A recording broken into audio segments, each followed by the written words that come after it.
வணக்கம். அடுத்த நாள் எந்திரிப்போம் என்ற ஒரு நம்பிக்கையில தானே நம்ம வந்து தூங்குறோம். அடுத்த நாள் அடுத்த நாள் இருக்க வாழ்க்கைக்காக தானே ஒரு ஒரு நாளும் அடுத்த நாளுக்கான எண்ணத்தையும், நம்ம வேலைக்கு போறதையும், நம்ம சம்பாதிக்கிறதையும், சின்ன சின்ன சேவிங்ஸும் பண்றோம்.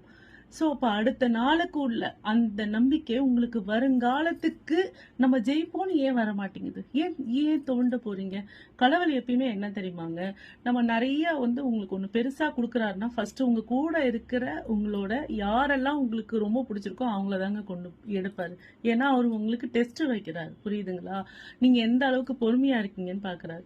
ஏன் வந்து பணத்துல இருந்து கஷ்டம் கொடுக்குறாருன்னா, நீங்க அது இருக்கிறத வச்சு எப்படி சமாளிக்கிறீங்கன்னு பாக்குறாரு. சோ நீங்க நல்லா யோசிச்சு பாருங்க. இதெல்லாம் கொடுத்துட்டு பெரிய பெஸ்ட் ரிசல்ட் தான் கொடுப்பாரு. எவ்வளவு ஒரு மோசமான இடத்துல நம்மளை நிக்க வைக்கிறாரோ நல்ல இடத்துல நிப்பாரு. அந்த நம்பிக்கையோட இருங்க. கமெண்ட் பண்ணுங்க ரைட்டானு.